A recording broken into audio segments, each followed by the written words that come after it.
Okay students, today we will be starting exercise 9.1.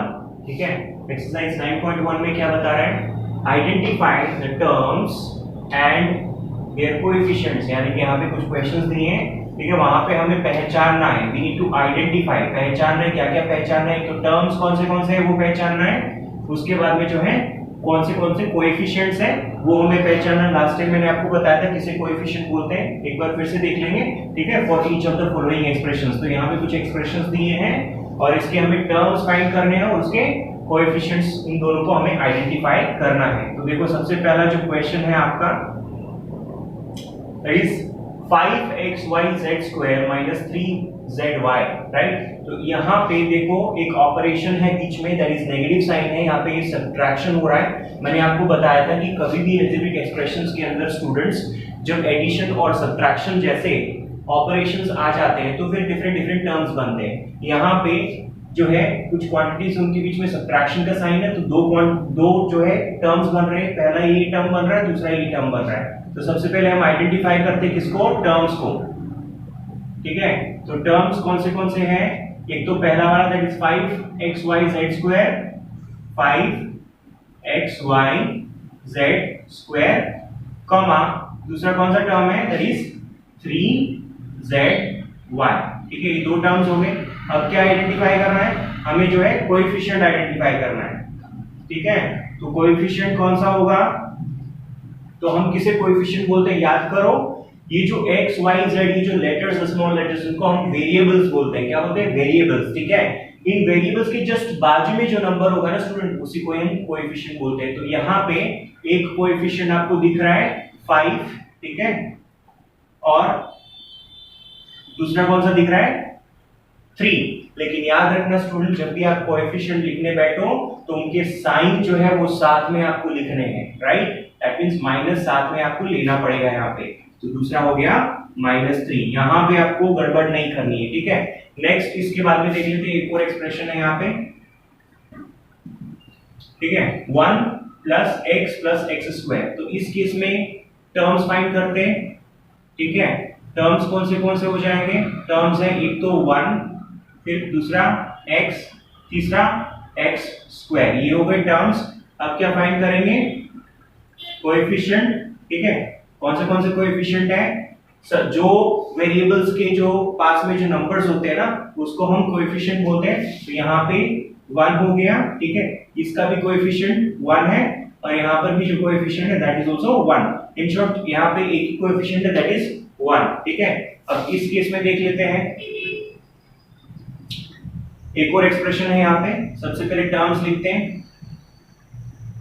ठीक है, यहाँ पे एक बार सब्ट्रैक्शन का ऑपरेशन यूज किया, एक बार एडिशन का यूज किया है. ठीक है, तो दो बार हमने दो अलग-अलग ऑपरेशंस का यूज किया. इस वजह से यहाँ पे कितने टर्म्स बन चुके हैं, 3 टर्म्स बन चुके हैं. एक ये और एक ये. ठीक है, तो हम लिखते हैं टर्म्स.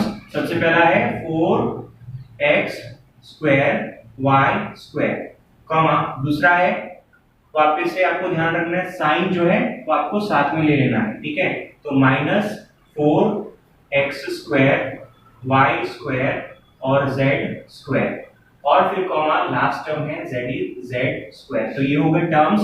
ठीक है, अब हम देखेंगे क्या, कोएफिशिएंट.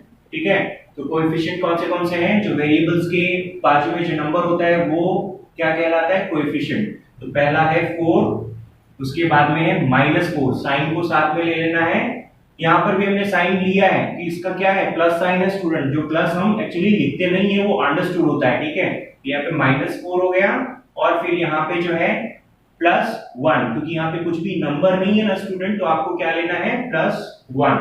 ठीक है, तो ये हो गए कोएफिशिएंट्स. यहाँ पे एक और देखते हैं, एक और अलजेब्रिक एक्सप्रेशन है यहाँ पे. तो सबसे पहले इसके टर्म्स लिखते हैं. टर्म्स में कितने टर्म्स हैं, यहाँ पे ऑपरेशन कितने, यहाँ पे सब्ट्रैक्शन है, एडिशन है, फिर सब्ट्रैक्शन है. तो 3 बार अलग-अलग ऑपरेशंस यूज हुए. तो टोटल टर्म्स हो जाएंगे 4. ठीक है, तो पहला है 3, फिर कॉमा -pq, फिर उसके बाद में qr और फिर -rp. ठीक है, कोएफिशिएंट लिखते हैं. कोएफिशिएंट के केस में ये पहला नंबर है एक आपका 3, उसके बाद में यहाँ पे कुछ भी नंबर नहीं है तो उस केस में हम लिखेंगे 1, लेकिन साइन होगा साथ में, तो -1। आगे बढ़ेंगे, यहाँ पर भी एक वेरिएबल q है और एक r है, लेकिन नंबर है ही नहीं, तो इसका मतलब कौन है कोएफिशिएंट? 1। ठीक है, तो लिखेंगे 1। फिर उसके बाद में यहाँ पर भी कुछ नंबर नहीं है तो -1। ठीक है, तो ये हो गए कोएफिशिएंट। इस केस में देख लेते हैं टर्म्स कौन से 1 2 3 टर्म्स दिख रहे हैं, x/2 y/2 और लास्ट में -xy। तो ये 3 टर्म्स हो गए। कोएफिशिएंट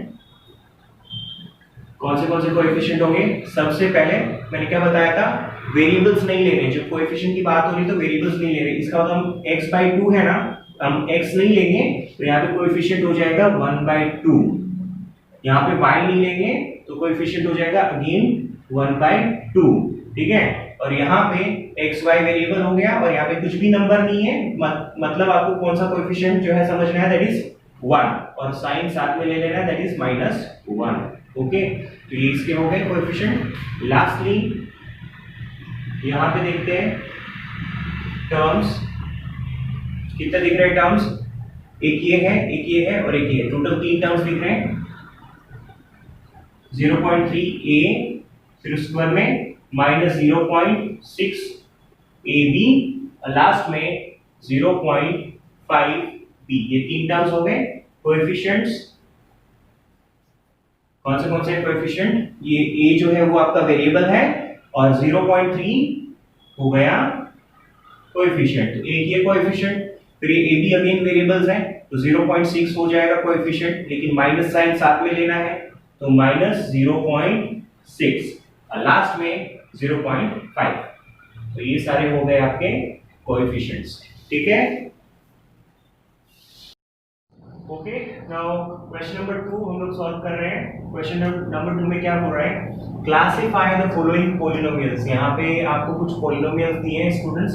ठीक है, इन पॉलिनोमियल्स को आपको क्लासिफाई करना है। ठीक है, आपको आइडेंटिफाई करना है कि कौन सा इनमें से मोनोमियल है, कौन सा बाइनोमियल है और कौन सा ट्राइनोमियल है, ये आपको पता करना है। हमने देखा था लास्ट टाइम कि मोनोमियल किसे बोलते हैं, ऐसा एल्जेब्रिक एक्सप्रेशन जिसमें सिर्फ एक ही टर्म है तो वो मोनोमियल कहलाएगा। ऐसा एल्जेब्रिक एक्सप्रेशन जिसमें 2 टर्म है वो बाइनोमियल कहलाएगा, और ऐसा एल्जेब्रिक एक्सप्रेशन जिसके अंदर 3 टर्म्स है वो ट्राइनोमियल कहलाएगा। तो वो हम जो है इसके अंदर से आइडेंटिफाई कर देंगे, तो एक वो काम हो गया। इसके बाद में हमें ये भी आइडेंटिफाई करना है students, which of the polynomials do not fit in any of the 3 categories. ठीक है, आपको वो पॉलिनोमियल भी इसके अंदर से आइडेंटिफाई करने हैं, पहचानने हैं जो किसी के अंदर नहीं आएंगे, ना तो वो मोनोमियल होगा, ना बाइनोमियल होगा, ना वो ट्राइनोमियल होगा। तो वो वाली कैटेगरी हमें देखनी है। ठीक है, तो चलो स्टार्ट करते हैं। सबसे पहले हम जो है मोनोमियल्स जो है वो पहचानते हैं इनमें से। ठीक है, ओके, तो सबसे पहले हम देखेंगे मोनोमियल्स कौन से हैं। राइट, मोनोमियल्स सिंगल टर्म वाले एक्सप्रेशंस निकालने। देखो ये पहला, इसमें 2 टर्म्स है, एक ये रहा स्टूडेंट जिसमें एक ही सिंगल टर्म आ रहा है। राइट, इसमें बहुत सारे टर्म्स हैं, यहाँ पर भी बहुत सारे टर्म्स हैं, यहाँ पे बहुत सारे टर्म्स हैं, इसमें भी बहुत सारे टर्म्स हैं। ये नहीं हो सकता, ये नहीं हो सकता, ये नहीं हो सकता, कितने सारे टर्म्स हैं। यहाँ पे फाइनली जाकर के हमें एक मिला है स्टूडेंट जिसमें एक ही टर्म है। मैं वापस से आपको रिमाइंड कर रहा हूँ, आप इसको 3 टर्म मत एज्यूम करना। एक टर्म p हो गया, दूसरा q हो गया, तीसरा r हो गया। ये तीनों जो है क्वांटिटीज एक दूसरे के साथ में वेरिएबल्स मल्टीप्लाई हो जा रहे हैं और वो सिंगल टर्म ही कहलाएगा। राइट, तो ये 2 टर्म्स हमें ऐसे मिले हैं जो मोनोमियल है। तो एक हम लिख देते हैं 1000, दूसरा कौन सा मिला, दैट इज p q और r। ठीक है, उसके बाद में कौन सा हमें चेक करना है, दैट इज बाइनोमियल्स। राइट, जिसमें 2 टर्म्स होंगे। ठीक है, तो 2 टर्म्स वाले ऐसे कौन से एक्सप्रेशन चेक कर लेते हैं। एक ये रहा x + y।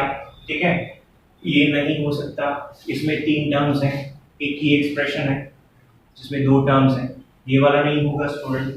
इसमें भी 3 टर्म्स हैं, यहाँ पे 2 आपको मिले। ठीक है, आगे बढ़ेंगे तो यहाँ पे भी 2 टर्म्स है और यहाँ पे भी 2 टर्म्स है। ठीक है, तो ये सारे के सारे आपके हो गए क्या, बाइनोमियल। एक एक करके हम लिख देते हैं। सबसे पहले x + y दो टर्म्स है तो क्लियरली बाइनोमियल होगा। उसके बाद में 2y माइनस 3y स्क्वायर, ये हो गया दूसरा। फिर कॉमा, और कौन सा था, ये वाला 4z माइनस 15z स्क्वायर, ठीक है, एक ये हो गया।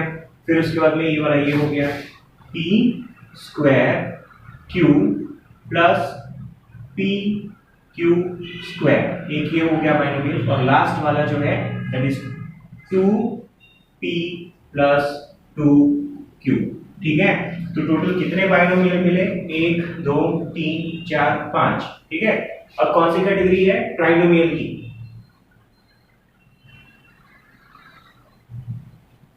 तो ट्राइनोमियल्स किसे बोलते हैं स्टूडेंट, जिसमें 3 टर्म्स हैं। तो चेक करते हैं कौन से ऐसे हैं जिसमें 3 टर्म्स हैं, ठीक है। तो ये वाले तो अब एलिमिनेट हो चुके हैं, राइट। अब 1 2 3 4, इसमें 4 टर्म्स है, ये नहीं हो सकता, ठीक है। ट्राइनोमियल में एक ये हो जाएगा, ठीक है। 3 टर्म्स यहाँ पे दिख रहे हैं। फिर और एक तो ये हो गया, एक ये हो गया ट्राइनोमियल, ठीक है। फिर उसके बाद में 1 2 3, एक ये हो गया, 3 टर्म्स यहाँ पे, और ये नहीं होगा, 4 टर्म्स है, ये सारे निकल चुके हैं, राइट। तो टोटल हमें कितने मिले, 3 जो है ट्राइनोमियल्स मिले। सबसे पहले 7 प्लस y प्लस 5x, ठीक है। उसके बाद में 2y minus 3y square plus 4y cube, एक ये मिला, और फिर एक ये मिला 5x minus 4y plus 3xy, ठीक है। तो ये ट्राइनोमियल मिले। तो कितने ट्राइनोमियल मिले, 1 2 और 3, ठीक है। इन शॉर्ट 2 बाइनोमियल मिले, सॉरी 2 मोनोमियल मिले, 5 जो है वो बाइनोमियल मिले, और 3 जो है वो ट्राइनोमियल मिले। बचा क्या, कौन सी चीजें बच गई, एक तो स्टूडेंट ये बचा, ठीक है, और ये सारे सेलेक्ट हो चुके हैं, ये सारे सेलेक्ट हो चुके हैं, एक ये बचा, राइट। ये 2 ही ऐसे टर्म्स बने हैं, बचे हैं स्टूडेंट्स, जो ना मोनोमियल कहलाएगा, ना बाइनोमियल कहलाएगा, ना ट्राइनोमियल कहलाएगा, मतलब तीनों 3 कैटेगरी के अंदर नहीं आएंगे। तो फिर हम क्या लिखेंगे,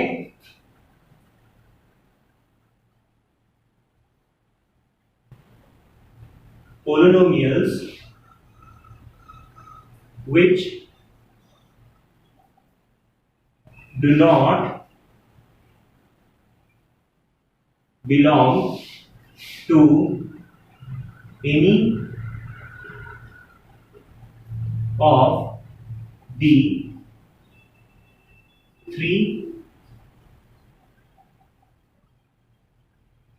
categories are, कौन से होंगे, x प्लस एक्स स्क्वायर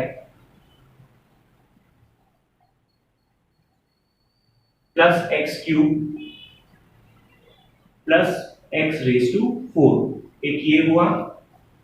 दूसरा A B plus B C plus C D plus D A. तो ऐसे 2 हमें एक्सप्रेशंस मिले स्टूडेंट, जो कि ना तीनों 3 कैटेगरीज के अंदर नहीं आएगा। So polynomials which do not belong to any of the 3 categories are these 2 polynomials। Okay student, तो अभी हमने 2 सम्स सॉल्व किए हैं एक्सरसाइज 9.1 में।